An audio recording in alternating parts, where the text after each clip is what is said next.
Pessoal, tudo bem? Hoje nós vamos falar um pouquinho da Revolução Francesa, certo? Primeiro, vamos conceituar revolução. O que significa ou qual é o conceito de revolução? Revolução nada mais é do que uma mudança profunda numa sociedade ou, né, no contexto da época. É diferente de revolta, de rebelião, que exigem mudanças, mas mudanças pontuais. Revolução é uma mudança mais profunda. Por exemplo, a Revolução Industrial, que mudou não só o modo de se produzir, mas a sociedade, as classes sociais, o modo de vida, a questão do horário, dos salários, ou seja, é uma transformação profunda. Nesse contexto, nós vamos ter a Revolução Francesa. Por quê? Foi uma mudança profunda na França que existia. Então, como está a França? No vídeo anterior, nós vimos que a França, né, no século XVIII, está passando por graves crises, né? Crise econômica, crise de abastecimento, a população, a sociedade estamental dividida lá em 3 estados, né? A nobreza, o clero e o terceiro estado enfrentam enormes dificuldades que recaem somente para o terceiro estado. Clero e nobreza, os 2 primeiros estados, têm uma série de privilégios e têm uma série de benefícios, conseguem isso da monarquia absolutista francesa. Nós temos que lembrar que nós estamos num período em que está acontecendo um movimento intelectual chamado Iluminismo. Ou seja, o pensamento e a ideia das pessoas vem mudando. Então, o que acontece? Essa crise somada ao pensamento iluminista leva a uma série de inquietações da população e principalmente do terceiro estado contra a monarquia absolutista francesa. Para tentar contornar essa situação, o rei, no caso Luís XVI, vai convocar uma assembleia com os representantes de cada estado. E essa assembleia ficou conhecida como Assembleia dos Estados Gerais, que foi convocada em maio de 1789. Qual era o objetivo dessa assembleia? Que os representantes, ou que, os deputados, ou que a população dos 3 estados debatessem e encontrassem medidas para solucionar o problema ou a crise francesa. Só que a proposta de votação para as soluções da crise foi a proposta de uma votação estamental. Como assim? Cada estamento, clero, nobreza e terceiro estado, tinham um voto cada, certo? Como assim? Então, apesar do grande número de pessoas reunidas, nós vimos no outro vídeo que clero e nobreza juntos representavam cerca de 2% da população e o terceiro estado cerca de 98%. Então, clero e nobreza tinham poucos representantes e o terceiro estado muito representante. Mas o voto não era pelo número de pessoas participantes. O voto era por estado. Então, os representantes do clero, e o voto deles contava 1, os representantes da nobreza, o voto deles contava mais 1, e o terceiro estado, o voto de todos eles contava mais 1. Então, as decisões eram tomadas por 3 votos, o voto de cada estado. Aí vamos imaginar, o terceiro estado, para resolver a crise, para resolver o problema econômico da França, propõe que clero e nobreza passem a pagar impostos, coisa que eles não faziam, certo? Então vamos lá. O terceiro estado propõe na Assembleia Geral que clero e nobreza paguem impostos. Vamos para a votação.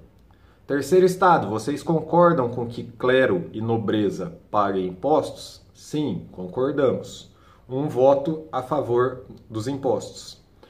Clero, vocês concordam que clero e nobreza paguem impostos? Não, não concordo.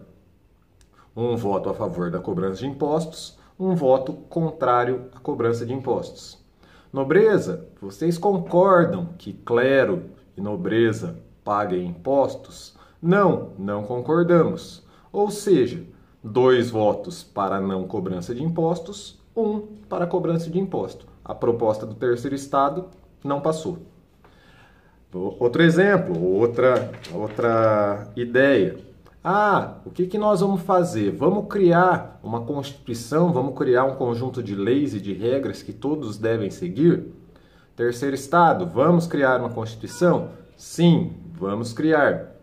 Clero, vamos criar uma Constituição? Não, não vamos criar. Nobreza, vamos criar uma Constituição? Não, não vamos criar. Ou seja, esse voto estamental, esse voto por estamento, privilegiava clero e nobreza que votavam juntos. Como eram 3 votos e 2 votavam comunados ou votavam em conjunto, o terceiro estado sempre perdia.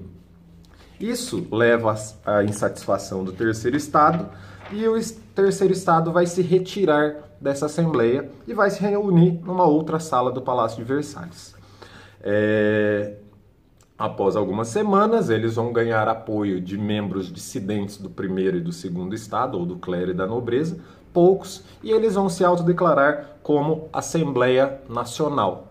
Ou seja, eles dizem que aquela Assembleia que tem valor e não a Assembleia dos Estados Gerais convocado pelo rei. Claro, o rei vai tentar a todo custo, vai tentar de toda maneira dissolver, acabar com essa reunião, acabar com essa Assembleia.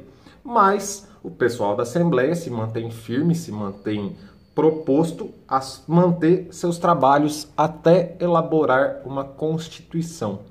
Ou seja, nós vamos ficar reunidos e nós vamos nos reunir até criar um conjunto de regras e de leis para a França. Pressionado com o apoio da população e com o apoio que essa Assembleia tem, né, dentro do terceiro estado e que ela vem recebendo apoio dentro do segundo e do primeiro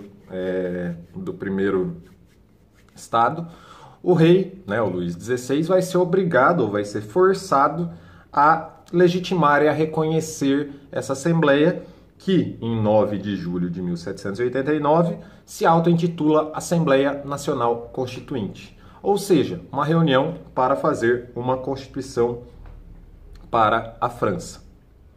Animados com tudo isso e com toda, né, essa transformação, com essa pressão e com essa aceitação do rei, a população vai para as ruas e vai tomar a tal da Bastilha, certo? O que era a Bastilha? A Bastilha era o símbolo do absolutismo francês. A Bastilha era um quartel, um forte, né, uma prisão onde ficavam os presos políticos da monarquia absolutista. E aí, a população, entendendo que a França vai ter uma Constituição, que a França vai ter leis, aquela Bastilha, né, aquela prisão, representa o absolutismo real. E eles vão lá e destroem a Bastilha em 14 de julho de 1789, data que, por sinal, marca a passagem, né, da Idade Moderna para a Idade Contemporânea. Então, o que acontece? Retomando, o rei convoca uma Assembleia Nacional, né, o rei convoca a Assembleia dos Estados Gerais e propõe o voto estamental. O terceiro estado não concorda com essa Assembleia, se retira e forma a Assembleia Nacional. Pressionado pela população e por todo um contexto, o rei reconhece essa Assembleia, que se autodenomina ou passa a se chamar Assembleia Nacional Constituinte.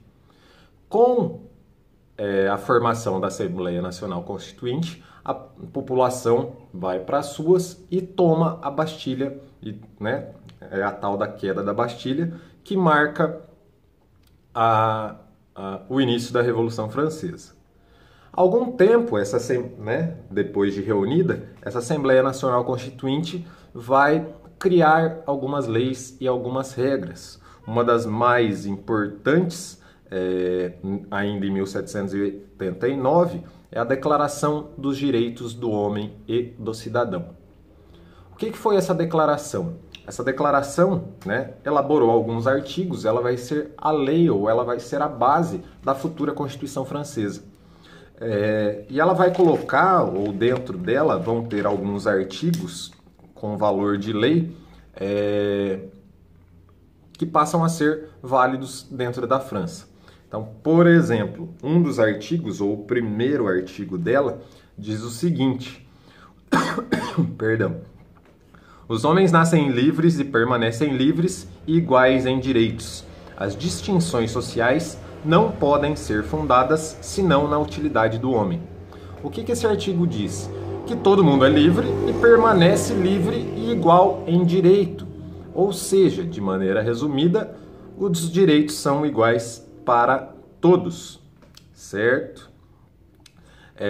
Um outro artigo, né, que destaca a lei é a expressão da vontade geral. Ela deve ser a mesma para todos, quer proteja, quer puna. O que isso traz de novidade? A lei é igual para todos, ou seja, o rei também tem que respeitar a lei, seja, né, a lei que proteja, seja a lei que puna. Então, a partir do momento que existe uma lei que controla também o rei, tem o fim ou acaba o absolutismo. Por quê? Vamos relembrar, o absolutismo nada mais é do que o poder absoluto e total do rei, sem nada que o impeça. A partir do momento que o rei, então, vai também ser protegido e punido por leis, o absolutismo não tem mais sentido. Então, o que aconteceu e qual que é esse início, e qual que é a grande transformação de 1789 na França, que dá o nome de Revolução Francesa? A França consegue abolir o absolutismo. Beleza? Na sequência, no próximo vídeo, gente, nós vamos ver sobre a continuidade dessa revolução. Então, das medidas da Assembleia Nacional Constituinte, da Constituição e tudo que vai acontecer, mas isso é assunto para uma próxima aula. Beleza, pessoal? Obrigado, até mais.